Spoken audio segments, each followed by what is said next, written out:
بسم الله الرحمن الرحيم. اللهم صل وسلم وبارك على سيدنا محمد وعلى سيدنا محمد. راح أتكلم اليوم شوية عن القطط وأكلها.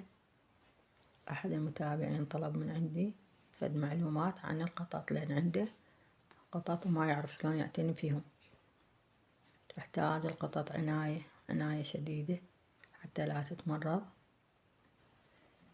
تحب التنظيف، هي تنظف نفسها، لكن إنه مثل ما أنا قريت عليها إنهم لازم تنظفون أسنانها فرشة معجون بالأسبوع مرتين. لازم تتنظف أسنانها حتى لا تسوس أو تصير سودة.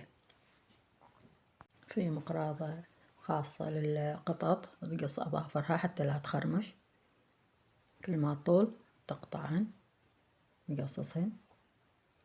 وفي أكل خاص للقطط، ما يصير إنه نوكلها مثل ما هنا في أوروبا، مو مثل بلادنا إنه ياكلن. يعني حتى إنه في بلادنا القطط السائبة إنها تدخل البيت تسرق الطعام من المطبخ. لكن هنا هذه إذا تقول لها مثلا أنت واضع طعام، قولها حسب اللغة اللي أنت تحكيها ومتعلمة هي، إنه ناين بالألماني، إنه ما تتقرب. فد حركة إلها تسويها تقولها ما تتقرب، ما تاخذ الأكل اللي مو مخصص إلها، تتعلم بس على الأكل مالتها. أيضا إنهم تواليت خاص فيهم، نخلي فيه تراب مخصص للقطط، ويكون تنظفه أول ما تعمل فيه تروح تنظفه. تحب النظافة، يعني مثل هذا القط مالتنا إذا التواليت ماله ما منظفينه إله ما يروح له حتى لو يسويها عندك على الأرض ما يروح له. لازم نظافة. السبح مو مهم لأن هي تنظف نفسها، خلي بالشهر مرتين بالشهر مو مهم. هي تنظف بس يقول لك إنه تنظف عيونها، في يصير عيونها في هذا الوساخة بالعيون، نظفها أما بقطنة مبللة أو في فرش خاصة للعيون. أنا مثل ما شفتها في تيمو، في خاصة للعيون تنظيف، أو قطنة مبللة نظفون عيونها. لازم نحافظ عليه من الأمراض. هذا عندنا القط مالتنا ما يحب، يعني أنا أقول خاف بردان خطية شي أغطي، بس هو ما يحب الغطا. يعني حتى لو بارد الجو وأغطي ما يريد غطا. هذا الأكل مالتهم بدون سكر، في كله تونة سمك دجاج كل شي متوفر. سناكات، السناك يحب السناك، وهذا أكثر شي يحب هذا الكيس. ويحب الحليب، في أقراص حليب يحبهم. يحب السوائل، ما يحب الأكل الجاف.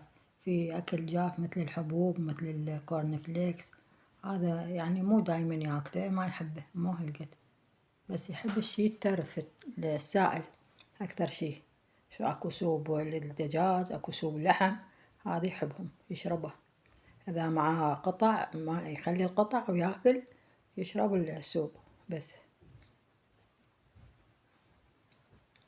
هاي يشوف الفارة، وأنا نشرت تحت السرير، وخلت بنتي خلت له الموبايل على لعبة الفار، ويباوع له يريد يمسك الفار.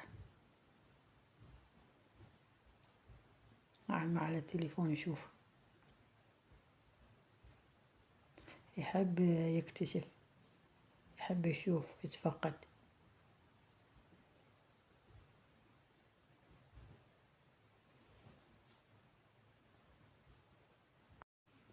يوميا يعطلنا عن دراسة، يريد يمزق الأوراق ينام عليهم، وأنا أريد أكتب ما يخليني. نتمشكل أنا وبناتي عليه، لكن هو يحب من ينامون هم بالليل دائما يمي يجي ينام، والصبح أيضا لوحدي هم يجي يمي، بس من البنات موجودات يروح يمهم. يتنقل وين ما يعجبه يروح يمهم يمي كيفه براحته. المدلل مالتي، وهذا كل شي أعرفه عن تربية القطط. جديد هو، بعدني ما أعرف، أريد أسأل أشوف إنه إنه لازم تطلع له بطاقة، يعني حتى اكو القطط حتى باسبورت جواز سفر، فأنا بعدني ما أعرف هاي المعلومات. شوفوا هذا الكلينكس هو يطشر فيه، وهنا نايم يحب الكلينكس يلعب فيه.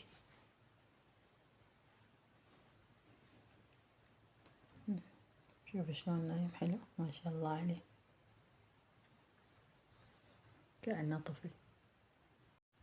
لا تنسون اللايك والاشتراك بالقناة. شكرا لكم متابعيني.